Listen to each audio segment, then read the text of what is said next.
Vamos começar então continuando nosso curso de História e Arqueologia da Bíblia. Eu sou o Lucas Lira, eu dei as duas primeiras aulas, depois o Jorge Mussi continuou a terceira e a quarta aula sobre arqueologia. E hoje eu retomo o tema sobre história, sobre fonte histórica, e eu vou dar essa aula e a próxima. Depois o Jorge volta para terminar a arqueologia com vocês, tá joia?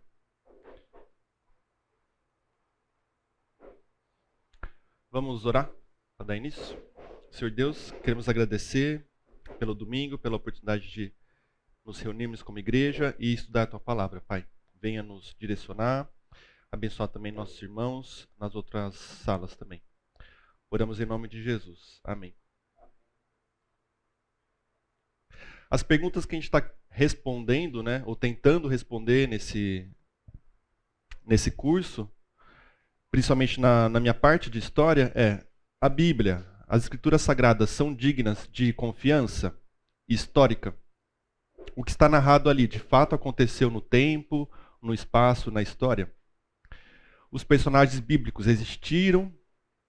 A gente consegue encontrar fontes que revelam alguma coisa sobre esses personagens? E aí, a parte de arqueologia, os recentes achados arqueológicos corroboram ou não a autoridade da Bíblia Sagrada? É basicamente o motivo, né, desse curso aqui, as perguntas que a gente quer responder. Da minha parte de história, eu estou usando bastante esse livro, e é o livro que eu estou mais recomendando para vocês introduzirem no assunto, quem quer saber um pouquinho mais. Ele é de uma leitura bem acessível, bem gostosa de ler, e também é curto. Por que confiar na Bíblia? Os 3, 4 primeiros capítulos dele falam bastante sobre isso, sobre a parte de história. Depois ele vai tratar de alguns outros temas também, tá? Então eu recomendo bastante esse, e eu trouxe outros livros que eu tenho usado no curso, na minha pesquisa, e depois vocês podem dar uma olhadinha aqui. Então, quem quiser tirar foto, aproveita. Por que confiar na Bíblia? Respostas a 10 perguntas difíceis. Então, revisando com vocês, na primeira aula, eu falei sobre como lidar com a Bíblia, sendo ela uma fonte histórica também.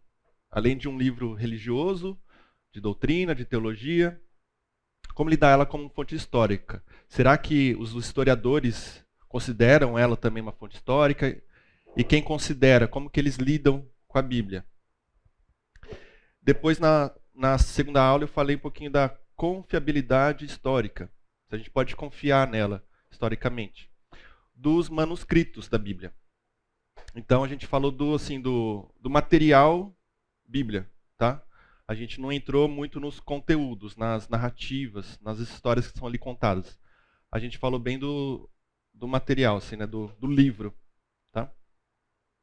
Hoje eu vou terminar um pouquinho sobre esse assunto de confiabilidade histórica dos manuscritos, e aí eu vou entrar no assunto confiabilidade histórica dos conteúdos, tá? Se o que está sendo narrado ali é digno de confiança ou não. E aí eu vou falar do problema das cópias e o problema dos milagres. Então essa é a aula de hoje. E semana que vem vou falar sobre o Jesus histórico. A discussão histórica aí de historiadores sobre como estudar Jesus, tirando a questão divina dele, né? Estudando ele como um personagem histórico mesmo. Tá ok? Então, revisando. A confiabilidade histórica dos manuscritos bíblicos. Como que a gente autentica qualquer documento antigo? Quais são os critérios? A gente falou um pouquinho disso aqui. Quem lembra? Está escrito aqui, mas tem mais, então vocês podem contribuir.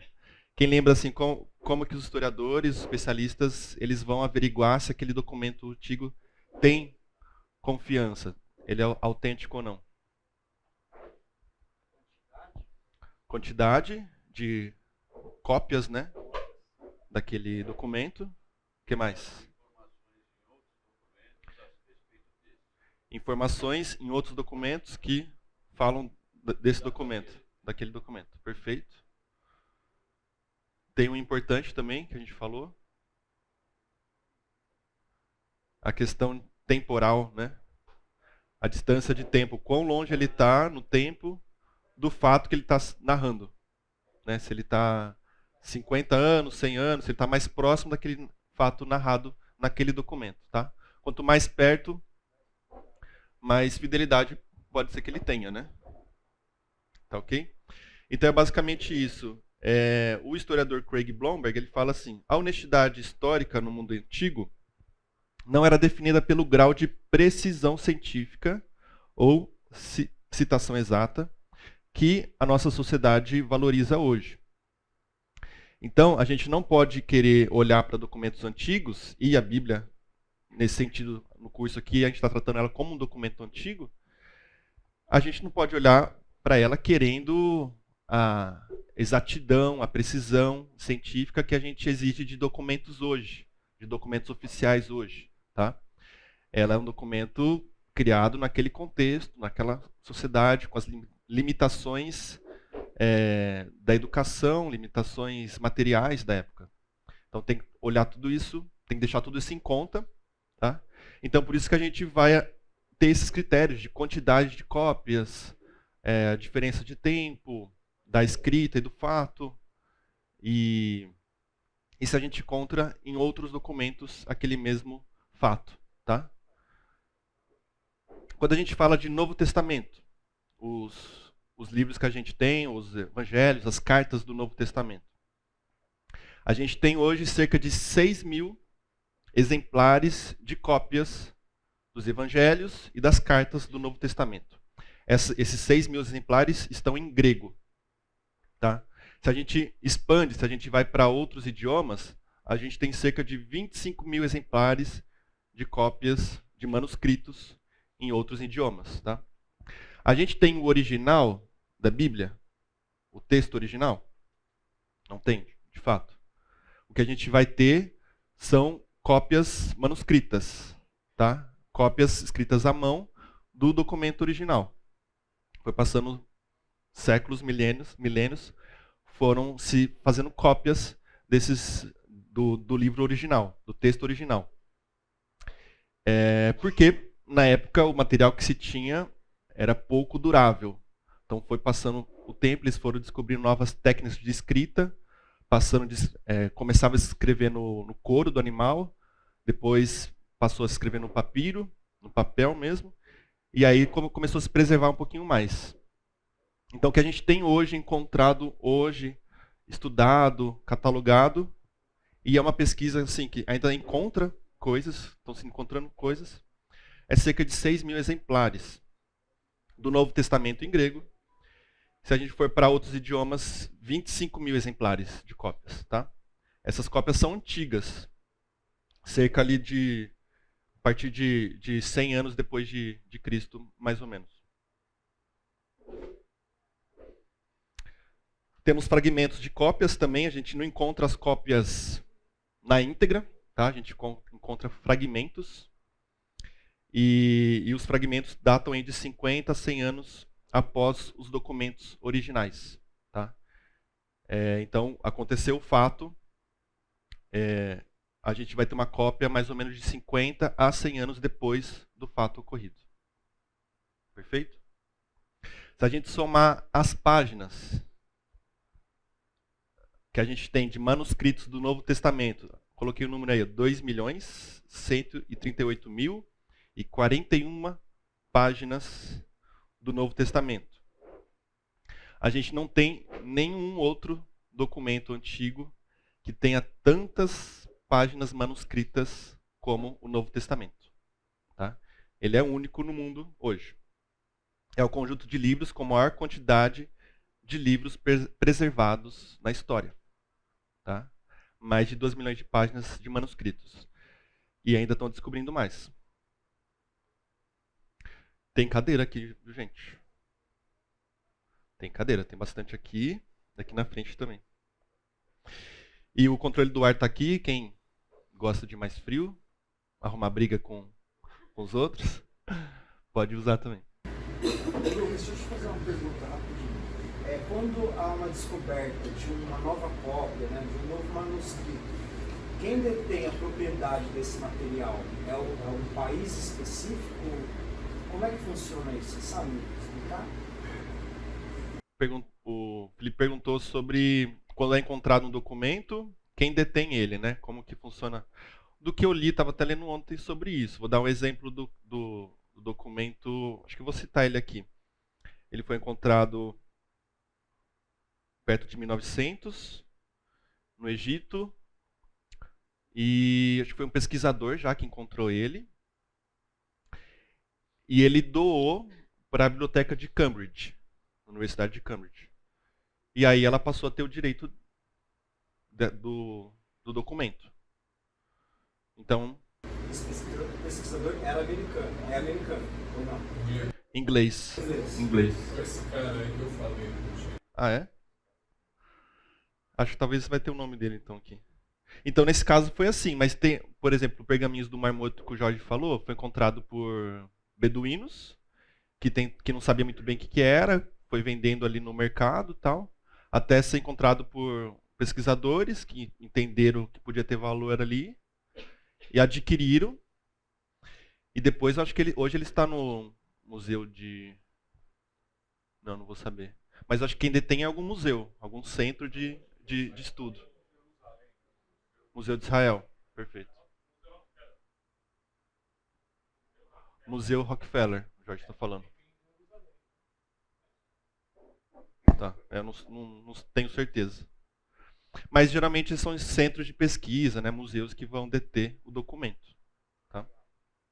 Tem muito caso de doação, a pessoa às vezes adquire, depois ela doa esses documentos. Quem lembra aqui dessa planilha aqui?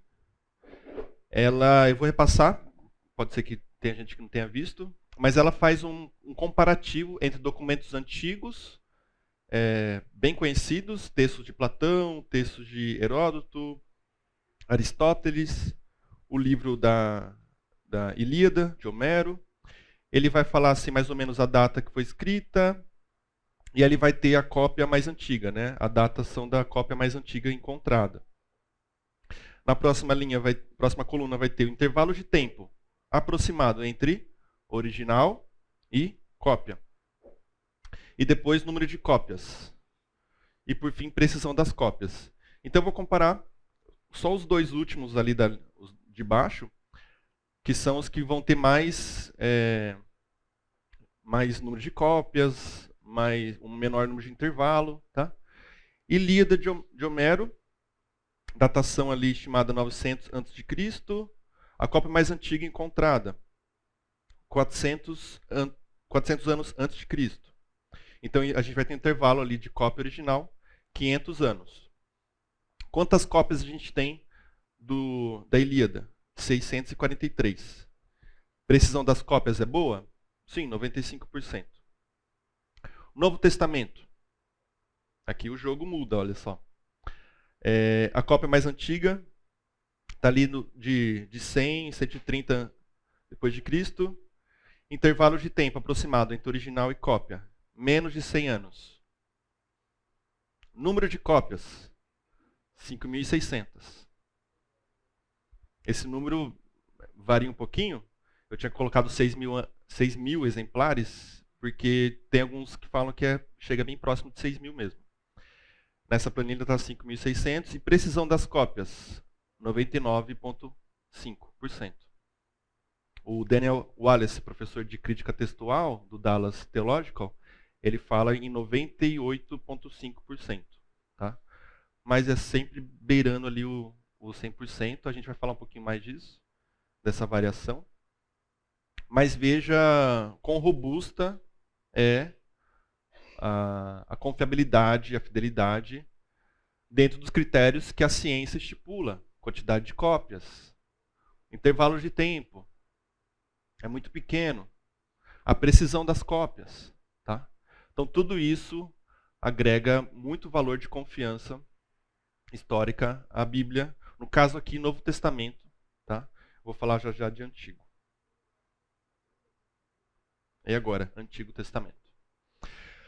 Hoje a gente tem cerca de 3.000 manuscritos hebraicos do Antigo Testamento. Tá? Então a gente tem cópias manuscritas antigas do Antigo Testamento em hebraico. Quando a gente vai para o latim, 8.000 manuscritos. Quando a gente vai para a Septuaginta, que é o grego, 1.5 mil. E a gente, nas cópias da Siríaca Peshita, que é uma Bíblia traduzida acho que do grego para o siríaco, 65.000 cópias. Tá? Datadas ali de depois de Cristo, de 100, 200 depois de Cristo mais ou menos. Então a gente também tem muitas cópias manuscritas do Antigo Testamento. Essa foto é a foto do livro mais antigo encontrado da Bíblia, que se mais parece com a Bíblia que a gente tem hoje. Tá? E na forma de livro também. Vocês sabem, até antes de ter o livro que se tinha era, na verdade, um rolo. Né? A Bíblia era lida em rolo. Então, esse é o livro, essa é a Bíblia já em livro, mais antiga que a gente tem encontrado até hoje. Então, o que a gente estava falando até agora é sobre a confiabilidade dos manuscritos da Bíblia como material, Bíblia livro. A prova de que os manuscritos são confiáveis, porém, não é garantia de que o conteúdo do que está sendo narrado ali também seja confiável. Tá? Porque a gente pode ter um documento realmente antigo, escrito naquela época, mas que o conteúdo ali é fantasioso. O conteúdo ali é mentira, é invenção, é ficção. Certo? Será que a Bíblia ela é um manuscrito confiável, mas o que está escrito nela é mito? São lendas, são invenções? O que a pesquisa mostra sobre isso? Agora a gente vai entrar nesse assunto sobre conteúdo bíblico, tá? Tentando responder. A Bíblia sofreu alterações ao longo do tempo? Às vezes eles escreveram coisas que aconteceram, mas o povo foi mudando, os escribas foram mudando os conteúdos. Ela sofreu alterações?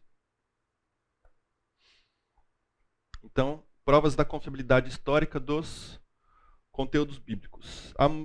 Não sei quem já ouviu, mas tem essa crença de que parte da Bíblia foi escrita ao longo do tempo de forma a manipular o que estava sendo colocado ali, com interesses segundos, com interesses políticos, interesses de líderes, ou interesses de grupos religiosos. Também vão dizer que no processo de cópia da Bíblia, desses manuscritos, eles foram fazendo modificações intencionais. Não, vamos valorizar aqui. Não, vamos omitir isso aqui. Será que isso aconteceu?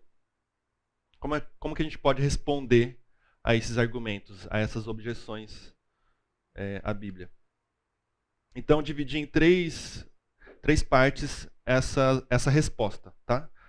Então, a primeira a gente vai falar sobre como que era copiada a Bíblia. Tá, dizem que há erros nas cópias, que eles estavam errando intencionalmente, mudando fatos. Vamos ver como que era o método de cópia, para saber se tem sentido isso ou não.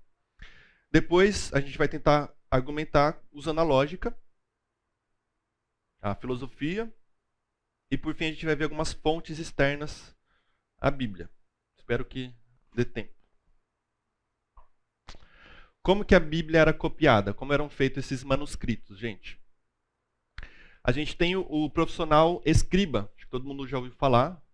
Na escola se fala um pouco também disso, porque no Egito tinha os escribas, né, quando surgiu essa profissão, que são os copistas. Tá? São pessoas que estão copiando, pegando um documento original e copiando ele, criando um novo documento ali. Tá? São os escribas, copistas do Antigo Testamento. Chamados também dentro do judaísmo de talmudistas. Então, os primeiros escribas do judaísmo eram os talmudistas. Eles surgiram ali 70 anos depois do exílio da Babilônia. E surgiu uma escola de copistas ou escribas. Soferim é o nome que eles davam para esse escriba. Não a tradução, mas era o transliteração. Não. É que agora eu fiquei confuso com o que eu falei dos talmudistas. Mas talmudistas era um grupo, e eu acho que Soferim são o nome que eles de quem participava dos talmudistas. Ficou meio confuso, mas talvez com o tempinho vai refrescar na memória. Mas o que interessa aqui pra gente? Havia um complexo sistema de regulamentos para cópia de manuscritos, para garantir a integridade das cópias. Não era assim, tá aqui, livro de Gênesis, tô aí, escriba, copia. O cara ele começava a copiar, ele lia uma frase, guardava na memória e escrevia aquela frase. Lia a próxima e indo. Parava, ia fazer alguma coisa, ia ajudar no almoço e voltar. Não, a gente tem um complexo sistema de regulamentos para isso. Essa primeira arte aqui mostrada é uma arte que mostrava esse profissional, escriba. E a segunda é mais recente, é de 1936. Essa função de escriba existe ainda até hoje, dentro do judaísmo. Eu trouxe algumas das regras, e a gente vai passar por elas aqui para realmente a gente entender esse sistema de cópia. Eu acho que trouxe metade das regras. São muitas regras.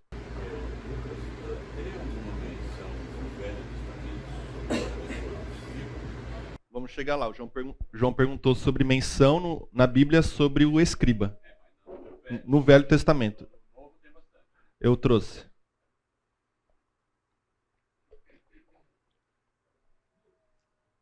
Denis? No slide anterior falava da escola do exílio babilônico. Após 70 anos de exílio na Babilônia, surgiu uma escola de copistas, ou escribas, Soferim. Mas já existia antes do exílio essa prática. Já existia. Eu vou falar de duas escolas de escribas, os talmudistas e os massoretos. Mas já existia antes. E a gente vai ver que existia na Bíblia, de fato, também. Cada coluna, só voltar uma imagem para vocês verem a coluna. Cada coluna aí da Bíblia. Então, cada coluna tem que ter entre 48 e 60 linhas e a largura correspondente a 30 letras. Então tem uma métrica ali, tem uma régua a seguir na hora da escrita. A tinta na hora da escrita não deve ser qualquer tinta, deve ser preta, não nenhuma outra cor. Preparada de acordo com uma receita determinada e utilizada só para aquele fim. Uma cópia autêntica deve ser usada de modelo, tá? Então, o documento original a gente não tem, mas tem uma cópia de uma cópia de uma cópia do original. Então, essa cópia que já é autenticada, ela vai servir de modelo para a nova cópia. Nenhuma palavra, nenhuma letra, nenhum tio deve ser escrito de memória. Então, não era que, como a gente pode copiar hoje, a gente lê alguma coisinha, guardou e já escreve. Ele não guardou isso na memória. Ele está copiando cada letra. Então ele olha uma letra e transfere a letra para cá. Escreve a letra para cá. O escriba sempre deve olhar primeiro para o original, antes de escrever sua cópia. Ao se assentar para escrever, o escriba deve usar vestimenta judaica completa. Eu acho que eu não coloquei, mas tem um processo de lavagem também, de purificação, tá? E aí também de colocar roupa. Então é todo um preparo, tá? Como se fosse um químico entrando no laboratório, tem todo o preparo, não é chegar ali e pronto. O escriba deve pronunciar cada palavra em voz alta enquanto escreve, para ajudar a evitar erro. Cada vez que o escriba se deparar com a palavra hebraica para Deus, quando ele vai escrever a palavra Deus, ele deve limpar a caneta. E quando ele se deparar com o nome de Deus, Jeová, o Yahvé, ele deve lavar todo o seu corpo antes de poder escrevê-lo. Então, uma nova lavagem. É demorado. É uma nova purificação para escrever o nome Yahvé. E olha que interessante. Se um rei, se uma autoridade naquele momento abordar o escriba, enquanto ele escreve o nome de Deus, ele não deve atender, não deve prestar atenção na autoridade. Mas, por exemplo, ele pega o texto de Salmos, tem vários textos de Deus, Yahvé. Então, cada vez, primeira estrofe, Deus Todo-Poderoso. Aí ele parava, se limpava, depois voltava na estrofe também, seguinte. É o que está escrito na regra deles.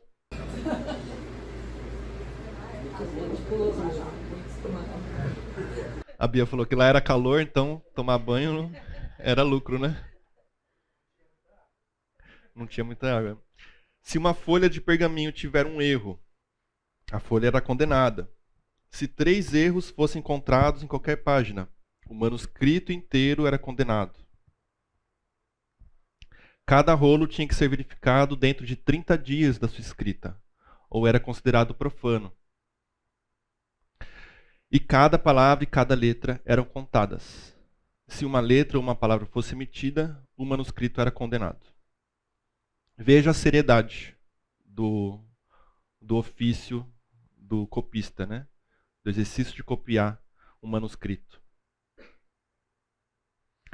Depois desse grupo de escribas, surgiu um novo grupo que são os maçoretas. E apesar de todas essas regras, eles perceberam que tinham sim erros. Tá? Então foi um novo grupo que começou a reescrever, fazer novas cópias, entre ali 900 depois de Cristo, a partir do que eles já tinham. E eles eram estudiosos, judeus antigos, que sucederam o Soferim. E eles começaram a fazer o que é conhecido hoje como texto massorético, tá? Do Antigo Testamento. Porque eles eram os maçoretas. E ao invés deles remover pequenos erros que eles encontraram nas cópias, eles optaram por deixar em notas de rodapé qual foi os erros que os soferins cometeram nas cópias, e eles estavam ali deixando apontado para os erros, e as cópias dos maçoretas foram ainda melhores do que as anteriores. O historiador F. Bruce, ele fala, com a maior reverência possível, os maçoretas criaram um método complicado para evitar os lapsos cometidos pelos escribas. Então eles aprimoraram ainda mais esse método de cópia. Por exemplo, eles contavam o número de vezes que cada letra aparecia em cada livro. Ou destacavam a letra do meio, do Pentateuco, e a letra central de toda a Bíblia hebraica, além de outros cálculos ainda mais detalhados. Então, tudo isso para exemplificar para vocês que o processo de cópia não era algo simples, algo fácil, mas foi todo desenvolvido para ser o mais íntegro possível. Mesmo assim, teve erros. A gente vai chegar lá. Onde há escribas na Bíblia? Vou deixar vocês participarem um pouquinho. Onde há escribas na Bíblia? Quem lembra algum texto sobre isso? Marcos. Evangelho de Marcos.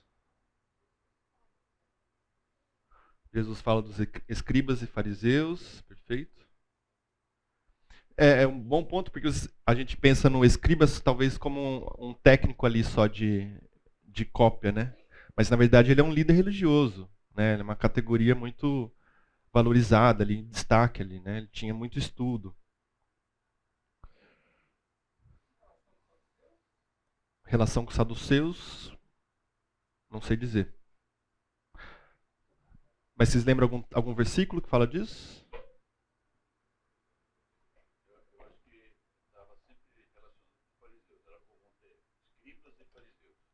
É comum ter entre essa relação fariseus e escribas, né? Sempre ali perto, né? Vamos olhar, pode abrir aí, eu também tenho aqui no slide. Livro de Esdras, capítulo 7, versículo 6. Alguém pode ler? Ele, Esdras, era escriba, versado na lei de Moisés, dada pelo Senhor, Deus de Israel. E com a mão do Senhor, seu Deus, estava sobre ele. O rei lhe deu tudo o que ele havia pedido. O Esdras era um escriba.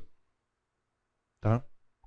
E quando você olha o original, do hebraico aqui da palavra escriba, é kafar, que quer dizer contar, recontar e numerar. Então veja como é uma profissão que está ligada muito a contar letras, contar palavras. Era o contador da época, talvez. Era uma piada, gente. Mas eles literalmente tinham que contar. E quantas letras tem no Antigo Testamento? 815.140 letras. Eles tinham que contar cada letrinha sempre que copiavam o manuscrito. Um grande cuidado aí para evitar corrupção no texto. Então eles contavam. A função principal era contar do escriba. Deuteronômio 17, capítulo 17, 18 e 19. Alguém pode ler, por favor? Também quando se assentar no trono do seu reino, mandará escrever um livro, uma cópia desta lei, feita a partir do livro que está com os sacerdotes levíticos. O rei terá esse livro consigo e nele lerá todos os dias da sua vida, para que aprenda a temer o Senhor, seu Deus, a fim de guardar todas as palavras desta lei e esses estatutos para os cumprir. Olha que interessante. É a ordem de Deus fazer cópias da Bíblia. Era uma das funções do rei. Ele tinha que providenciar cópia da Bíblia. Mandará escrever num livro uma cópia desta lei, feita a partir do livro que a gente já tem com os sacerdotes levitas. Além disso, o rei terá esse livro com ele e terá que ler todos os dias. Que Deus sabia, óbvio, para que ele aprendesse a temer a Deus, amar a Deus e poder conduzir o povo ali. Então, ter cópias de manuscritos não é algo negativo, de modo algum. Dentro da ciência, do estudo dos documentos antigos, é algo super positivo ter muitas cópias. E para o próprio Deus, ele demanda isso, ter cópias. Tá? A referência ao livro original da Bíblia, a gente falou no comecinho, não tem o livro original, não tem ali o texto que Moisés escreveu, não tem o que Esdras escreveu, enfim. Mas a gente tem uma menção disso, desse texto original, na própria Bíblia? Alguém lembra?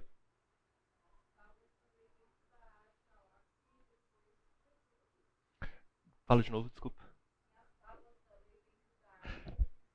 Tinha as tábuas da lei dentro da arca que se perdeu. Sim. E o texto original, na verdade, começou em tábuas, né? Como o Jorge mostrou, aquelas tabuinhas que tinha as escritas, né? A escrita começou assim, né? Tem mais alguma referência que vocês lembram? Algum versículo? Olhem lá, 2 Reis 22, 8.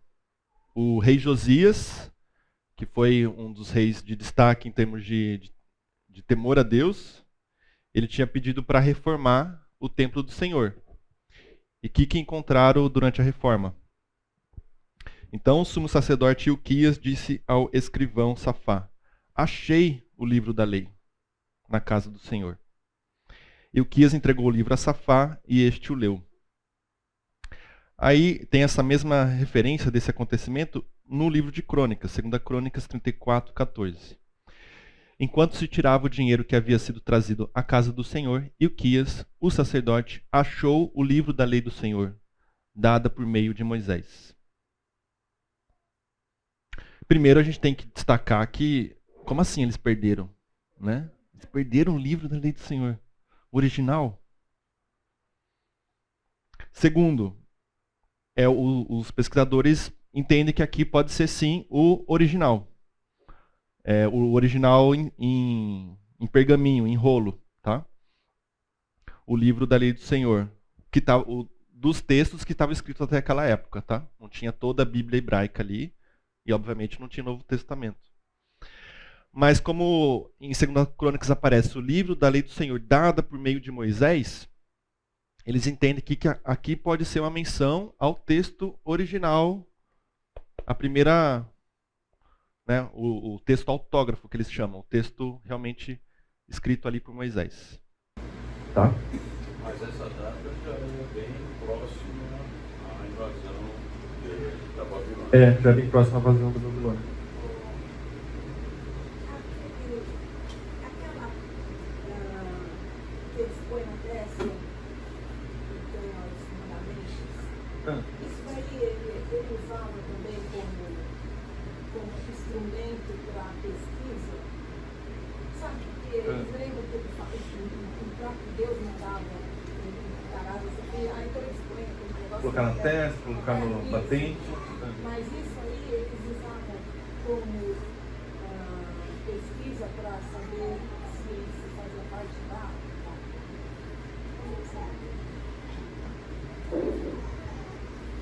A Bia perguntou se. Porque tem a instrução lá de Deus de colocar amarrar o texto na testa, colocar no batente da porta. Os judeus mais ortodoxos fazem isso até hoje, né? Aí qual que é a relação disso com a confecção da Bíblia? Não sei dizer. É uma porção pequena, sim. Ah, sim, é só chamar ali aquele texto do... Certo. Não sei dizer, Bia, dessa relação com a confecção do texto como um todo, né? Da Bíblia. Ele é escrito em papeizinhos, dobradinho e colocado, né?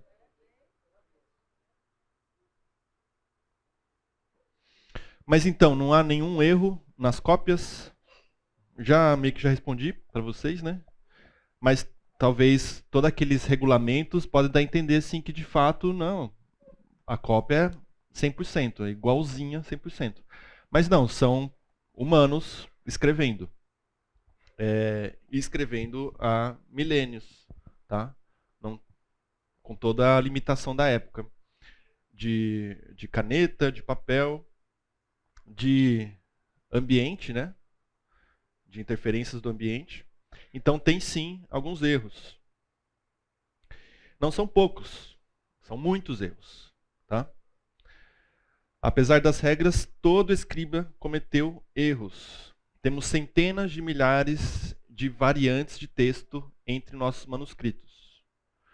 Não existe nenhuma cópia igual a outra. Não tem nenhuma cópia igual a outra até hoje. Não encontraram nenhuma cópia exatamente igual. Vai ter bastante variantes, que eles chamam, entre uma e outra. Isso pode assustar pra gente, mas como assim?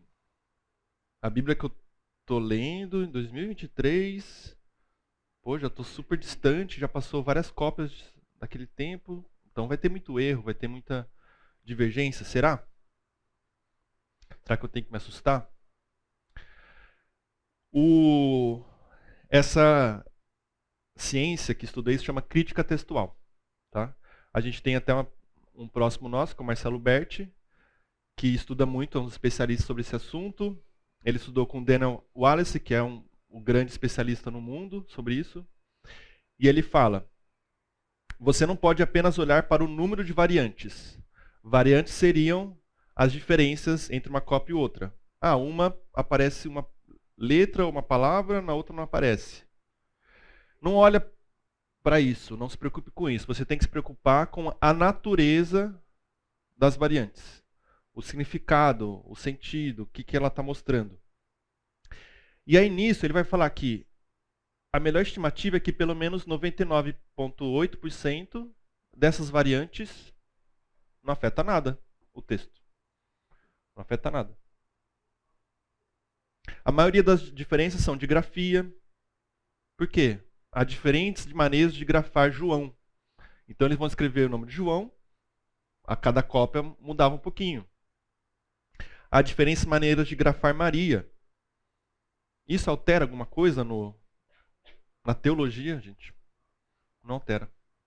Tá? Então tem muitas variantes porque eles consideram todas, até esses nomezinhos, até essas coisas, entre aspas, insignificantes, eles colocam lá, tem variante. Então, nesse sentido, não tem uma cópia igual a outra. Tá? Até o nome, às vezes, nosso aqui, tem gente que escreve, cada um escreve de um jeito, né? Imagina naquela época. Vamos para o intervalo? Daqui a pouco a gente volta. Então, eu estava falando de algumas variantes de texto, né? De cópias.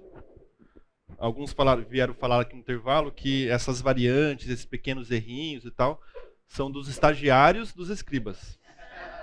Tá? Sempre estagiário, né? Escraviário.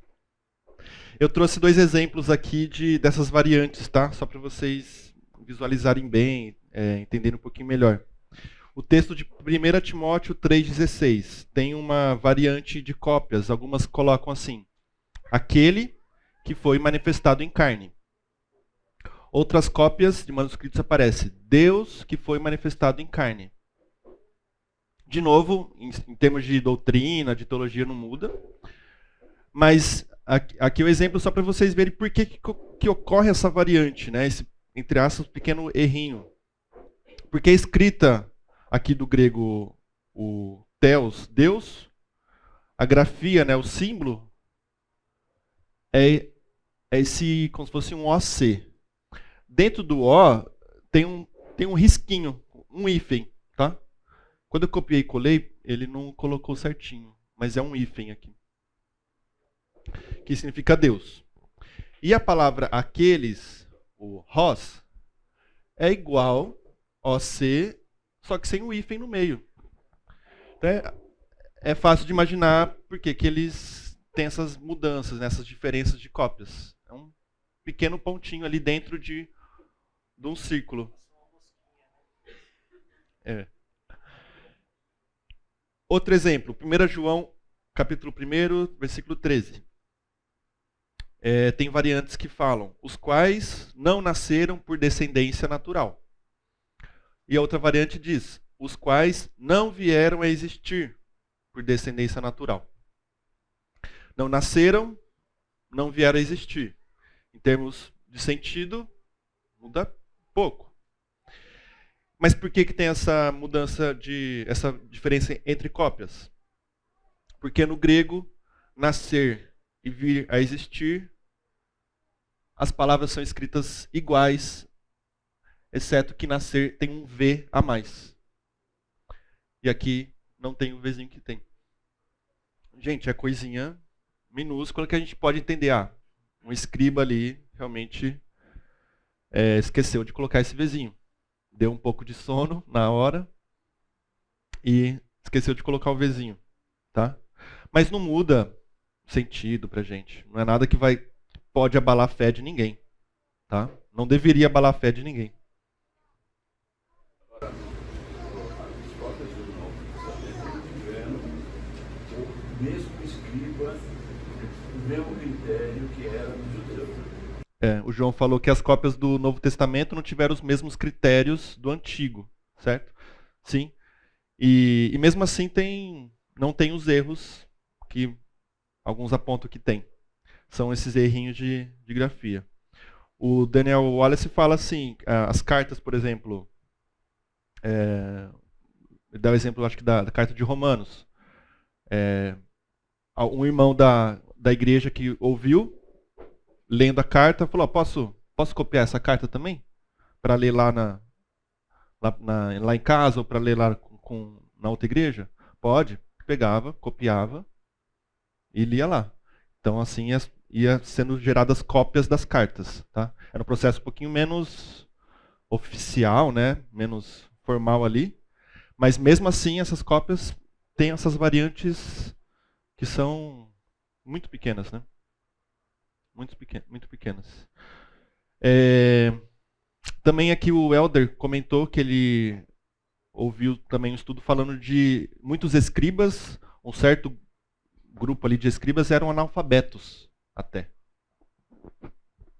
Isso é um ponto, uma vantagem na questão de, sim, se ele é analfabeto, ele não vai conseguir interpretar, inventar, mudar de forma proposital ali, né?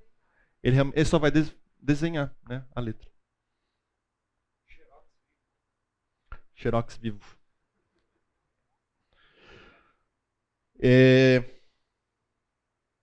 E o Marcelo Berti, como eu falei, vocês podem consultar o Instagram dele. Quando você entra lá, tem alguns posts fixos que falam mais sobre esse assunto, tá? De mudanças de cópias.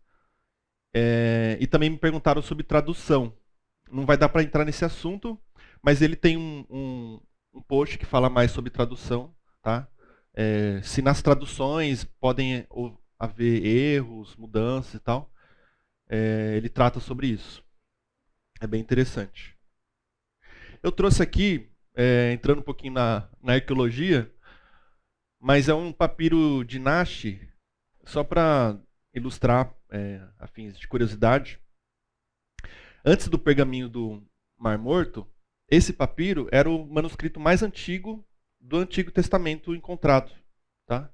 Então, antes de encontrar lá os pergaminhos na caverna, em 1947, esse manuscrito era o mais antigo do Antigo Testamento. Tá? Ele foi encontrado em 1898, no Egito. Ele é datado ali do ano 100 a 150 depois de Cristo. E ele contém os 10 mandamentos. E também uma oração judaica que era feita antes de se ler os 10 mandamentos. Tá? Eu trouxe até aqui.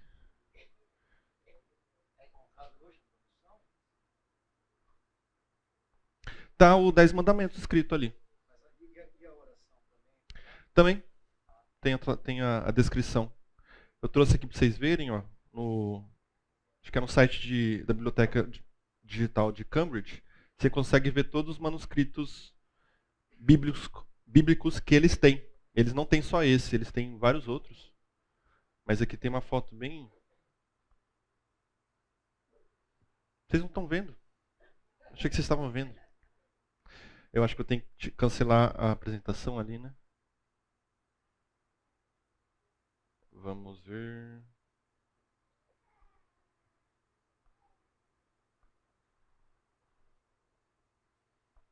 E vou ter que chamar o pessoal do TI. É o Windows. Aqui é o Windows 11, eu acho. Ah, você falou, entendi. Windows P. É isso?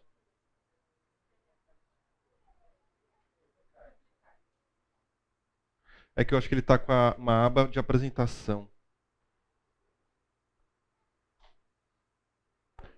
Bom. Depois a gente tenta, gente, só para não perder muito tempo.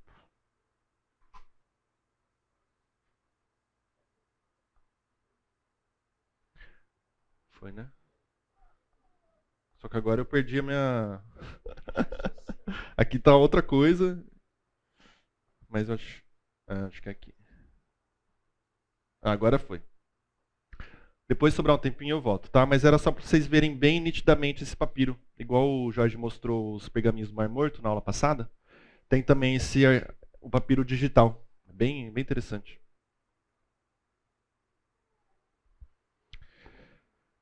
Concluindo então essa parte, métodos de cópia revelam confiabilidade histórica dos conteúdos também. Não só do material, mas também dos conteúdos.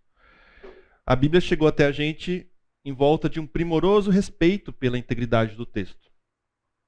E tinha essa preocupação em assegurar a integridade do conteúdo da Escritura, que era muito importante para eles. Então não é uma cópia sem propósito nenhum. Era muito regulamentado. Então essa foi a resposta para esse argumento de que há uma crença de que parte da Bíblia foi escrita de forma manipulada, alterando e modificando o seu conteúdo. A gente respondeu com os métodos de cópia, perfeito? Como que a gente responderia com a lógica, com o argumento lógico? É até óbvio. Muito interessante. Porque, tá bom, você fala que a Bíblia ali foi escrita talvez para pessoas querendo formar uma nova religião, trazer poderes para si. Então, por que os discípulos descreveriam a si mesmos de forma tão desfavorável? Por exemplo, a negação de Pedro. Ou a lentidão para entender os ensinamentos de Jesus. A falta de fé. Está tudo ali escrito. Por que eles iam escrever se eles queriam se exaltar, criar uma religião onde eles fossem os líderes? Por que o Novo Testamento fala tanto sobre o custo de seguir a Jesus? Depois de tanto sofrimento, os discípulos certamente teriam desistido se tudo não passasse de uma fraude.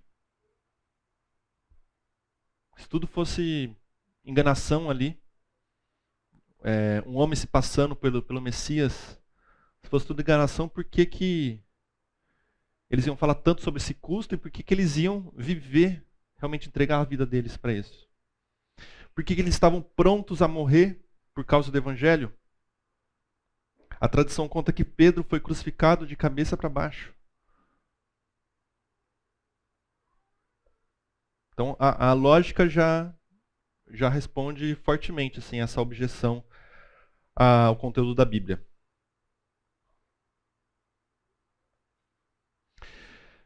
E sobre fontes externas à Bíblia? Será que a gente consegue também responder a essa questão mostrando algumas fontes extra-bíblicas? Esse aqui é a descrição de um manual de medicina de Dioscórides, datado aí do 1º século depois de Cristo. Então é um médico que escreveu, tem esse relato encontrado desse médico. Vou ler aqui para vocês. Aí quando eu ler, tenta encontrar algum... Será que tem algo parecido com isso na Bíblia? Embora muitos relatos tenham sido feitos, não apenas no passado, mas também recentemente, sobre a produção, efeitos e teste de medicamentos. Ainda assim, pretendo instruí-lo, prezado Areios, acerca deles. A decisão de empreender tal coisa não é nem desnecessária nem insensata, pois alguns de meus antecessores não completaram suas obras, e outros escreveram quase tudo com base apenas no que ouviram. Atos. Lucas. Já lembraram de Lucas, que escreveu o Evangelho de Lucas, e Atos também. Tá certa a resposta. Olha lá, Lucas, 1º capítulo, de versículo 1 a 4. Visto que muitos já empreenderam uma narração coordenada dos fatos que entre nós se realizaram, conforme nos transmitiram os que desde o princípio foram deles testemunhas oculares e ministros das palavras, igualmente a mim, pareceu bem, depois de cuidadosa investigação de tudo, desde a sua origem, dar-lhe por escrito, excelentíssimo Teófilo, uma exposição em ordem, para que você tenha plena certeza das verdades em que foi instruído. Olha que paralelo, assim, olhando para a escrita, para a forma de escrita. Eles falam de coisas diferentes, tá? Mas datados também do 1º século, depois de Cristo, 2 médicos escrevendo, com esse intuito de apresentar uma pesquisa, apresentar algo ali que foi elaborado, investigado, e mostrar aquilo com uma organização de conhecimento para uma segunda pessoa. No caso de Lucas, ele pesquisou e investigou a história de Jesus e está organizando esse relato para o Teófilo. No caso aqui, o médico Dioscórides, ele pesquisou sobre os medicamentos e está instruindo o Areios. Isso, para historiador, é uma fonte assim de fidelidade. Eu posso dar um crédito de fidelidade para a escrita de Lucas, do Evangelho, porque naquele mesmo tempo também tem outras fontes com escritas parecidas. Perfeito? Tem outras fontes? Já ouviram falar do Flávio Joséfos, né? Um historiador judeu, e nasceu no ano 37 depois de Cristo, se tornou fariseu aos 19 anos de idade, e ele se estabeleceu em Roma, quando ele assumiu esse nome Flávio Joséfos. Ele tem a história da guerra judaica e a antiguidade do povo judeu. Ele fez a história ali do povo judeu. E ele fala também do próprio Jesus Cristo. Ele fala dos cristãos. E ele era um judeu, não se converteu ao cristianismo, mas ele menciona personagens do Novo Testamento: Herodes, Pilatos, Festo, procuradores da Judéia, as famílias dos sumos sacerdotes Anás, Caifás, Ananias, que a gente vê nos Evangelhos, em Atos, além de mencionar Judas, o Galileu, que liderou um motim. E em outra parte, no texto dele, ele menciona Tiago, irmão do assim chamado Cristo. Então, um historiador, escrevendo um documento ali do primeiro século depois de Cristo, que menciona personagens que estão na Bíblia, no Novo Testamento. Então, isso é fonte, isso é material para a gente dar crédito à verdade histórica do que está na Bíblia. Perfeito? Na aula que vem eu vou trazer mais exemplos também do Flávio Joséfos e de outros. Tá? Então a gente respondeu: o conteúdo da Bíblia é confiável? A gente viu que pelas cópias, sim. Até pelo argumento lógico também. E também por outras fontes. Tá? Alguma questão, alguma dúvida? Eu vou entrar agora no problema dos milagres. Tá? O José precisa nos comentar, mas tem algum outro historiador ou escritor que ajuda nesse tipo de... Tem sim. O João perguntou se tem outros historiadores além do Flávio Joséfos. Tem outros sim, e tem também outros documentos também, algumas cartas encontradas que citam cristãos e Jesus Cristo. E eu vou trazer bastante delas semana que vem. Tá? Bastante coisa. Mas eu queria falar do problema dos milagres, porque é algo que surge muito na discussão dos historiadores, a dificuldade com os milagres, tá? A dificuldade com os milagres de Jesus e os milagres do Antigo Testamento também. No fim, assim, uma dificuldade com o sobrenatural.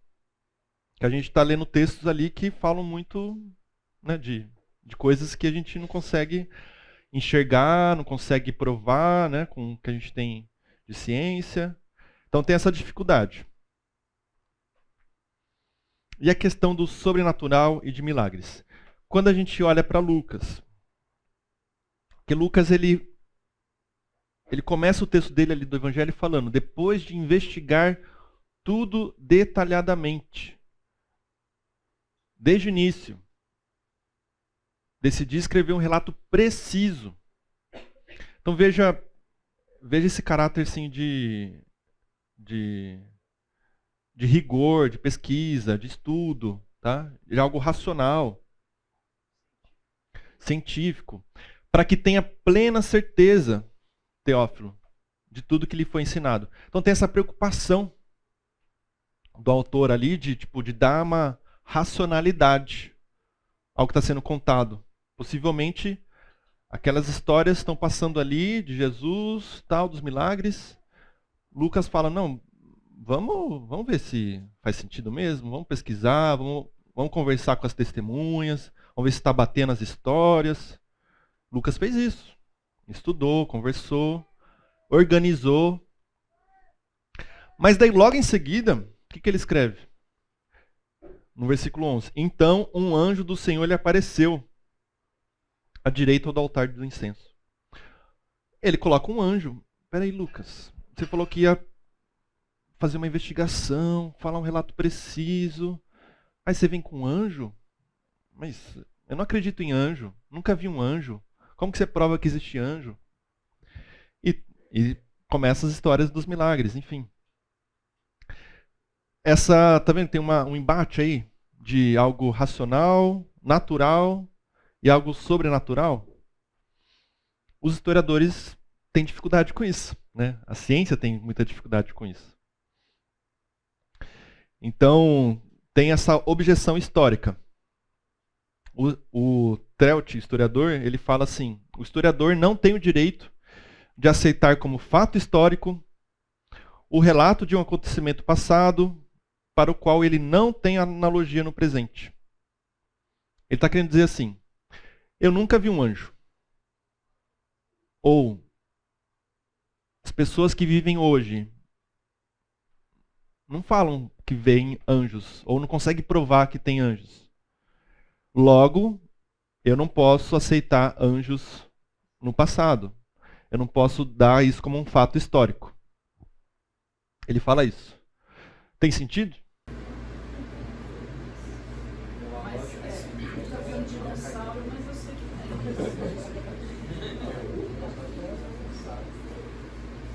Será que ele tem sentido?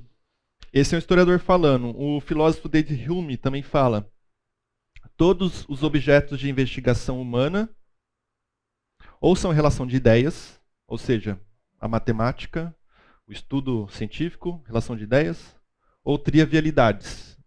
Trivialidades quer dizer o que pode ser testado empiricamente. Pode ser observado empiricamente ali numa pesquisa científica.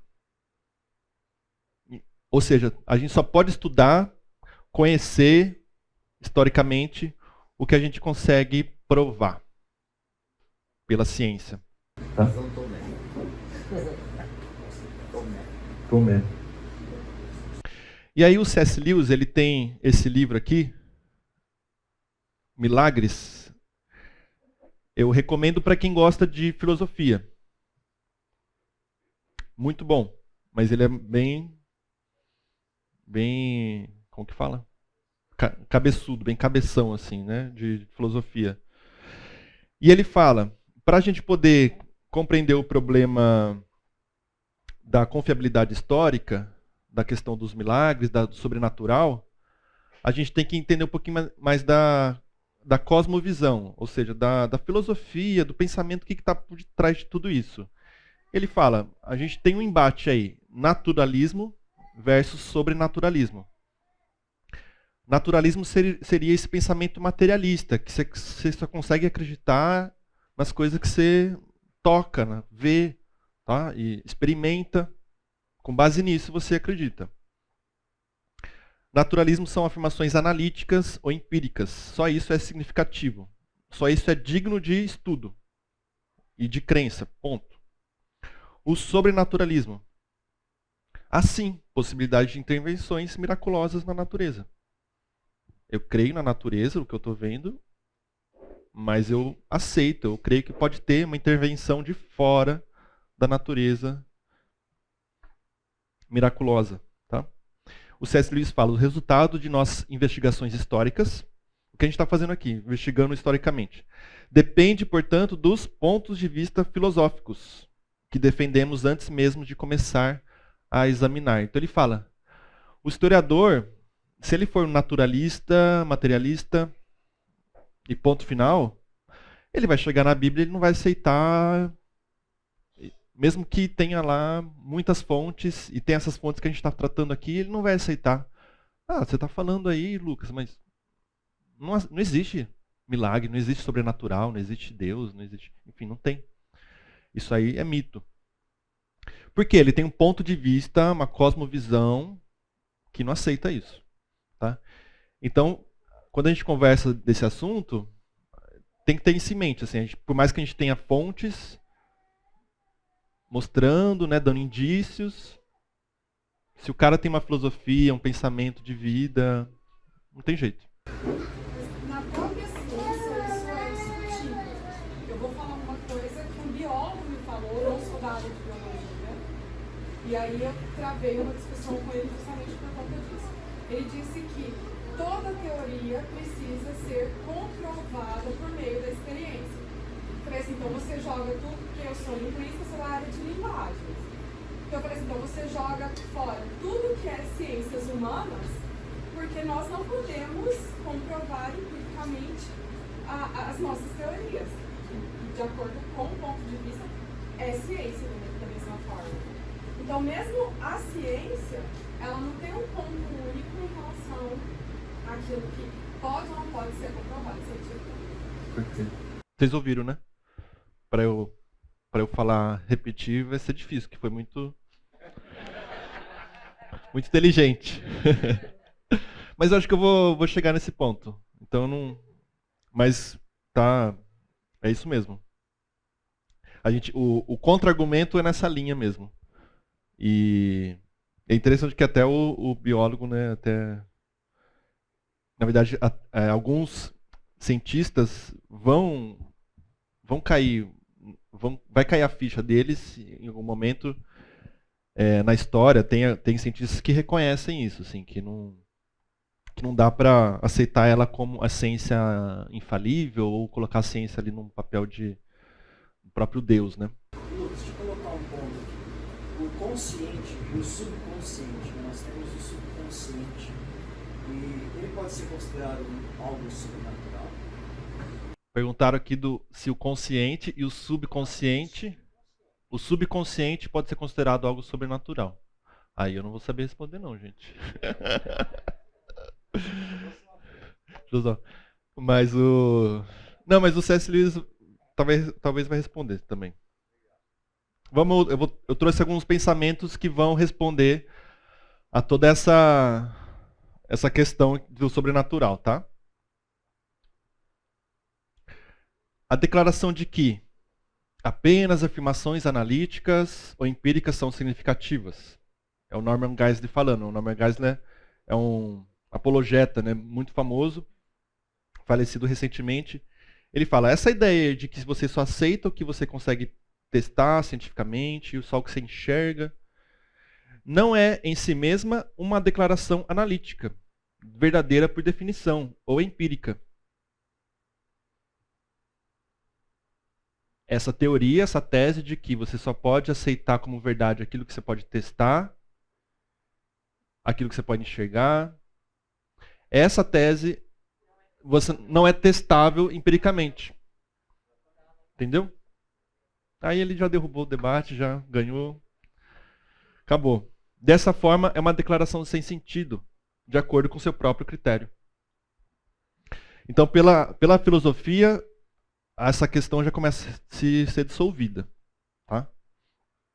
O professor Haldane também falou, se meus processos mentais são determinados apenas pelo deslocamento dos átomos em meu cérebro, porque a teoria naturalista, né, o pensamento naturalista, fala que a gente é simplesmente matéria, né, átomos juntos, tal, formando conexões, inclusive as emoções, inclusive a consciência, subconsciente, o espírito, que a gente acredita. Eles vão falar que tudo isso são átomos, são moléculas, são reações químicas. É química do corpo, eles vão falar. Então ele vai falar, se tudo isso são átomos em meu cérebro, não tem motivo para supor que minhas crenças sejam verdadeiras. Assim, não tem motivo para supor que meu cérebro seja composto de átomos. Né? Ele usou o próprio argumento deles. E é o que o C.S. Lewis também constrói nesse livro sobre milagres. Tá? Ele vai fazer toda uma construção de raciocínio filosófico para derrubar a questão do naturalismo e falar que sim, tem sentido filosófico, tem sentido lógico o sobrenatural. Então o historiador não deveria abrir mão do sobrenatural, não. A gente tem mais contra-argumentos para isso. Se a gente olhar para o relato bíblico de um milagre, eu trouxe aqui Mateus 14, 25. Por volta da 4ª vigília da noite, Jesus foi até eles, andando sobre o mar. Aqui o milagre é de Jesus andando no mar, sobre o mar. O que aconteceu? Quando o viram andando sobre o mar, os discípulos ficaram o quê? Eles aceitaram? Ah não, Jesus é Jesus, ele faz milagre mesmo, andar sobre o mar de boa, tranquilo. Eles ficaram aterrorizados, disseram, é um fantasma.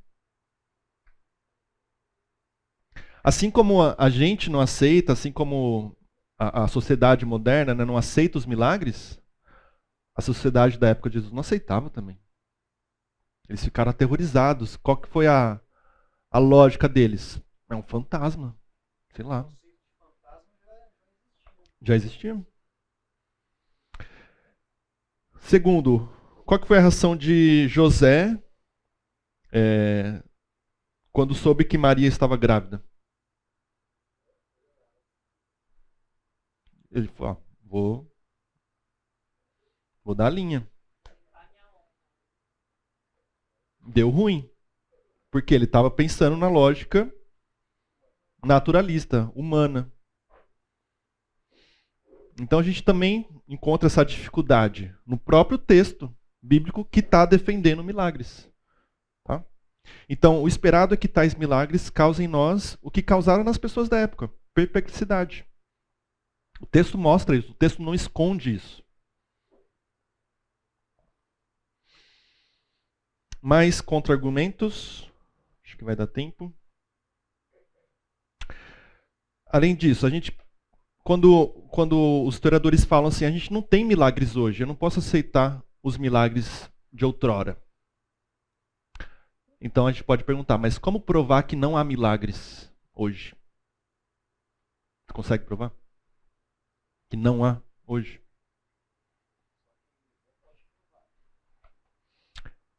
E principalmente, os milagres de Jesus estão sempre conectados com o ensino dele. Então, se a gente tem fontes externas à Bíblia mostrando que o ensino de Jesus se espalhou, se formou um grupo de cristãos seguindo a ele, seguindo uma doutrina, então o ensino dele é comprovado historicamente, você tem que aceitar que os milagres também, porque os milagres estão conectados com o seu ensino.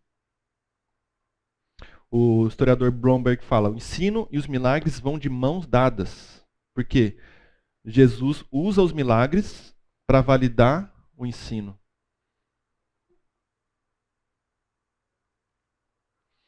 E o último argumento aqui na verdade o penúltimo argumento, que é o C.S. Lewis que traz. Porque essa ideia do naturalismo, que fala assim, milagres não existem, porque eles estão quebrando uma lógica de funcionamento da natureza. A natureza tem leis. A água não aceita uma pessoa pisar nela e não afundar. Existe uma lei. Aí o C.S. Lewis fala. E a maioria dos milagres não quebram leis da natureza. Aí ele vai responder.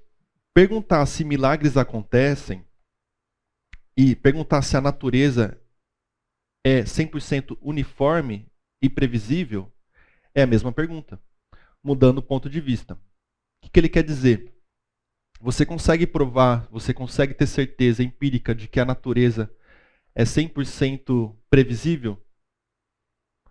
A água não aceita uma pessoa sobre ela. Você consegue provar empiricamente que ela 100% das vezes vai acontecer isso? 100% das vezes vai acontecer isso? A ciência não consegue provar. Nesse nível. Então, a gente está kit. O C.S. Lewis vai por essa reflexão. E por fim, da questão de argumento aqui, o N.T. Wright, que é um teólogo vivo hoje ainda, ele fala que, basicamente está falando assim, as fontes que a gente tem, históricas, documentos, tudo que estão ali corroborando o cristianismo e corroborando a Bíblia, são mais do que suficientes. Nenhuma outra vai ter tantas fontes assim corroborando. Ele fala, no que diz respeito, na segunda linha aí, no que diz respeito ao tipo de prova que os historiadores normalmente aceitam, o argumento da combinação de diversos relatos sobre, aqui ele está falando sobre o túmulo vazio, sobre a ressurreição, é o mais irrefutável. Então, os historiadores aceitam tipos de provas, aquilo que a gente tem conversado, bater as provas, bater as outras fontes para ver se elas estão conversando. A gente tem várias fontes que vão corroborar a ressurreição de Cristo. Os historiadores têm que aceitar, porque eles aceitam isso, são os critérios que eles aceitam para outros fatos. Vamos aceitar para a ressurreição, que é um tipo de milagre, né? Temos 4 minutos. Acho que dá para passar por isso aqui, que daí eu consigo fechar. Esse aqui é um exemplo de como olhar para um texto de milagre e tentar fazer a comprovação histórica. Eu fiz isso na segunda aula, eu quis trazer de novo para deixar gravado, e muitos não estavam também. Esse é um relato de milagre de ressurreição, que está lá em Lucas 7, 11, 17. Eu vou ler só um trechinho aqui, mas é o trechinho que Jesus ele vai ressuscitar, né, o filho de uma viúva, na cidade de Naim. Quando Jesus se aproximou da porta da cidade, estava saindo o enterro do único filho de uma viúva, e uma grande multidão da cidade acompanhava. Quando o Senhor a viu, sentiu profunda compaixão por ela, disse, não chore. Então foi até o caixão, tocou nele e os carregadores pararam. E disse, jovem, eu digo que levante-se. E o jovem se levantou. Vou parar por aqui, nesse texto, mas eu quero que vocês observem a sequência do relato que Lucas escreveu. Jesus estava chegando na porta da cidade, então na entrada da cidade, ele viu o cortejo, né, o enterro saindo. Em cidade interior tem, até hoje, né, a procissão do enterro ali, né, as pessoas andando do lado do caixão, levando o caixão. Então estava acontecendo isso saindo da cidade. Jesus fala primeiro com quem? Com a viúva. Por quê? O Senhor a viu e falou com ela, não chore. Depois, então, foi até o caixão e ressuscita ali o jovem. Então, perceba essa organização assim, do relato. Alguns detalhes seriam ignorados. A gente tem 2 minutinhos, eu acho que consigo terminar. Tem alguns detalhes aqui que, se você ignorar, você perde algo que vai trazer autenticidade, confiabilidade para o texto. O texto afirma que Jesus falou com a mãe. Ok. Antes de se aproximar do caixão, certo? Isso corresponde exatamente a um costume da Galileia, onde fica Naim, a cidade. De acordo com outra fonte, que é o Talmud babilônico Shabá. Mostrava que tinha esse costume judaico ali, da região. A viúva na frente do caixão. Ali se atesta que em procissões fúnebres na Galileia, as mulheres andavam na frente do caixão. Na Judéia, era o contrário. Na Judéia, era o contrário. Teria sido fácil para o Lucas, o autor do Evangelho, um estrangeiro, alguém que não era dali, errar nesse detalhe. A menos que ele tivesse estudado, conversado com as testemunhas, investigado, pesquisado, e falando, não, aconteceu assim. Ele estava em Naim, na Galileia, tem esse costume, primeiro falar com a mulher que vai na frente do caixão, e depois foi no caixão. Detalhezinho pequeno, mas que dá esse valor de precisão para a narração. Tá? Uma segunda coisa. A ausência de detalhes espetaculosos também chama atenção. Porque ele escreve. Depois vocês podem ler lá Lucas 7. Mas veja, não tem nenhuma exaltação, espetáculo em torno do milagre.